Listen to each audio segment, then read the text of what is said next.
नमस्कार दोस्तों, स्वागत है आपका मेरे चैनल गोविंद गोपाल में फिर से एक बार। दोस्तों, कल हम 7 बजे लाइव आए थे हृदय दुबे जी के साथ और साथ ही साथ हाई कोर्ट के एडवोकेट अनुराग मिश्रा जी के साथ, जिन्होंने हमें जानकारी दी कि जो टेट से संबंधित बात कर रहे हैं हाई कोर्ट के उस आदेश को लेके, जिसमें कहा गया है कि शिक्षा मित्र सभी टीचर बनने की योग्यता रखता है, जिसमें टेट भी शामिल है। यानी कि खास बात कि वो सी-टेट या टेट पास किए हुए शिक्षा मित्रों की बात कर रहे थे।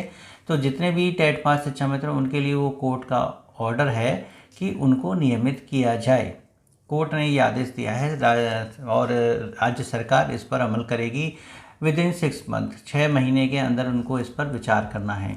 लेकिन कल उन्होंने जितनी भी जानकारी दी उसमें सबसे मुख्य बात यही थी कि किनको बनना है, किस आधार पर ये केस एक्सेप्टेबल हुआ सुनने के लिए, और आगे क्या क्या इसमें संभावना बनती है। उसी वीडियो को, यानी उसी लाइव सेशन को आज हम बहुत शॉर्ट में बताएंगे। कुछ आपके सवाल जवाब होंगे, उनके जवाब जो है हम आपको देंगे। पिछली वीडियो में कुछ लोगों ने कमेंट भी किए, कुछ सवाल किए हैं, उनके भी जवाब आज इस वीडियो में देंगे। लेकिन सबसे पहले मुख्य बात ये है कि वो मैटर है क्या। जैसा कि हमने बताया कि उस केस में राज्य सरकार से ये कहा गया है कि जो शिक्षक बनने की सारी योग्यता रखते हैं संविदाकर्मी, उनको आप नियमित कीजिए। सबसे बड़ा जो सवाल था, हमने सीधे पूछा था वकील साहब से, उन्होंने साफ कह भी दिया था कि क्या इस केस से शिक्षा मित्र शिक्षक बन सकता है। क्योंकि हमने इधर उधर की बातें नहीं करनी थी, डायरेक्ट जो हमें बात मेन पूछनी थी, जिसके लिए हर शिक्षा मित्र ये प्रयास कर रहा है कि कोर्ट से कुछ राहत मिले, सरकार उस पर कुछ काम करे कि क्या शिक्षा मित्र शिक्षक बन पाएंगे। तो इस पर वकील साहब ने कहा कि नहीं, हमने कोर्ट से ऐसा कुछ नहीं कहा कि हम शिक्षक बनना चाहते हैं। हमने कहा कि हम शिक्षक की सारी योग्यताएं रखते हैं, इसलिए हमें नियमित किया जाए और वेतन दिया जाए। अब वो वेतन शिक्षक पद के पर हो चाहे शिक्षक सहायक पद पर हो, हम उसको लेके डिस्कस नहीं कर रहे हैं, क्योंकि वो हमारा काम नहीं है। वो नीति बनाना सरकार का काम है। सरकार ये कार्य करे कि शिक्षा मित्र पद को संविदा से हटाकर एक सरकारी पद यानी एक स्थायी पद कर दे। बस संविदा से सरकारी होने का ये जो केस चल रहा है, यही मुख्य है। क्या बात आ गई सारी समझ में कि हमें चाहिए कि जो संविदा शब्द है शिक्षा मित्रों का, जिसमें मानदेय शब्द जुड़ा होता है, मानदेय को हटा के वेतन चाहिए। अब उस वेतन के लिए अब पद चाहे कुछ भी हो, चाहे शिक्षक के समान वेतन दे दें लेकिन नाम कुछ और दे दें, उससे अब मतलब नहीं है। पहले जो लड़ाई चलती थी कि हमें सहायक अध्यापक ही बनना है, उसकी वजह से शिक्षा मित्रों को पहले काफ़ी कुछ नुकसान उठाने पड़ चुके हैं। लेकिन अब बात है कि नाम चाहे कुछ भी हो, वेतन शिक्षकों के समान दे दिया जाए। समान कार्य समान वेतन की मांग वहाँ रखी है, समान पद की वहाँ कोई मांग नहीं है। वकील साहब से हमने दूसरा सवाल जो पूछा था वो यही पूछा था कि क्या अगर शिक्षा मित्रों को सीधे सहायक अध्यापक बना दिया जाएगा तो इससे सुप्रीम कोर्ट का जो ऑर्डर है वो विरोधाभास में नहीं आएगा? क्या सुप्रीम कोर्ट के आदेश की अवहेलना नहीं होगी?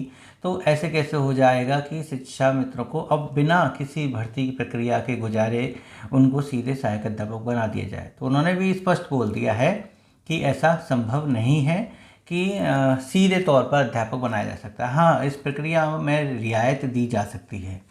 आगामी भर्ती में और बेहतर रियायत दी जा सके, इसके लिए प्रयास किए जाएंगे। क्योंकि बात कभी कभी आप लोग पूछते हैं कि उत्तराखंड मॉडल में और यूपी के मॉडल में क्या अंतर है, इसको लेके भी हमने जानकारी प्राप्त की और सबसे जो मुख्य बिंदु निकल के आया वो यही निकल के आया कि उत्तराखंड में शिक्षा मित्र आज जो नियमित हैं वो भर्ती प्रक्रिया के द्वारा ही चुने गए हैं और इसलिए वो वैलिड हैं। लेकिन यहाँ पर जो समायोजन रद्द हुआ वो इसी वजह से हुआ क्योंकि जो सहायक अध्यापक बनने की प्रक्रिया है वो पूरी तरह से अपनाई नहीं गई थी। इसलिए सुप्रीम कोर्ट ने उसको आर्टिकल 14 के अधीन कहा कि समानता का अधिकार नहीं दिया समान पद पर। दूसरा, उन्होंने उसको बैकडोर एंट्री बताया। ये 2 वजह रहीं जिनकी वजह से खास तौर पर शिक्षा मित्रों का समायोजन रद्द किया गया। उत्तराखंड में सभी शैक्षिक योग्यताओं को पहले शामिल किया गया है। यहाँ पर यदि सुप्रीम कोर्ट के उस फैसले के आसपास अगर यही फैसला लिया जाता तो उस समय भी 30,000 करीब शिक्षा मित्र पास थे, टेट पास थे, तो उनको रियायत दी जा सकती थी। वो सीधे सहायक अध्यापक बन सकते थे क्योंकि उस समय सुपर टेट जैसी चीज़ कोई थी ही नहीं। सुपर टेट ने थोड़ा सा मामला ख़राब किया और शिक्षा मित्र जो शिक्षक बनने से रह गए, उसमें मुख्य कारण सुपर टेट ही था। क्योंकि टेट पास शिक्षा मित्र तो डायरेक्ट सहायक अध्यापक बन ही जाते अगर सुपर टेट नहीं होता, और उत्तराखंड में ऐसा कोई सुपर टेट है नहीं, वहाँ मेरिट के आधार पर ही शिक्षक बने। तो जो पहले टेट पास थे उनको मेरिट में सीधे भारांक देकर सहायक अध्यापक नियुक्त कर दिया, तो हुआ उनको फ़ायदा।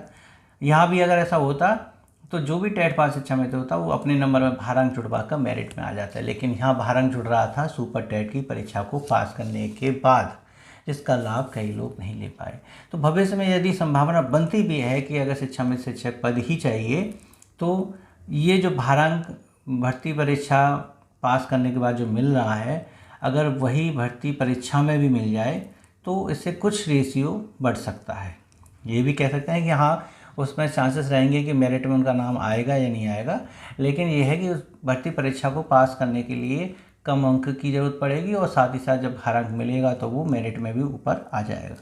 कुछ ऐसा है कि अब मांगें बदली जा सकती हैं, जैसा सुप्रीम कोर्ट ने कहकर समाज निरस्त किया, अगर वैसे ही जिद अगर हम करते रहे तो जैसे वकील साहब कह रहे थे कि हर बार वही होता था कि केस को सुना ही नहीं जाता था, कोर्ट से रिजेक्ट कर दिया जाता था। तो इस बार हमने ऐसा क्या किया, क्योंकि हमने अपनी अपील ही बदल दी। हमने अपनी अपील में कहा, जो जग्गू केस है उसमें यही कहा गया है कि यदि आप कई वर्षों से कार्यरत हैं, अब 25 वर्ष हो गए शिक्षा मित्रों को कार्यरत होते हुए, और साथ ही साथ आप एक ऐसा कार्य करते हैं जो स्थायी प्रवृत्ति का है, तो आपको नियमित किया जा सकता है, या आप सरकार जो है आपको एक चांस दे सकती है कोई भी नियति बना के।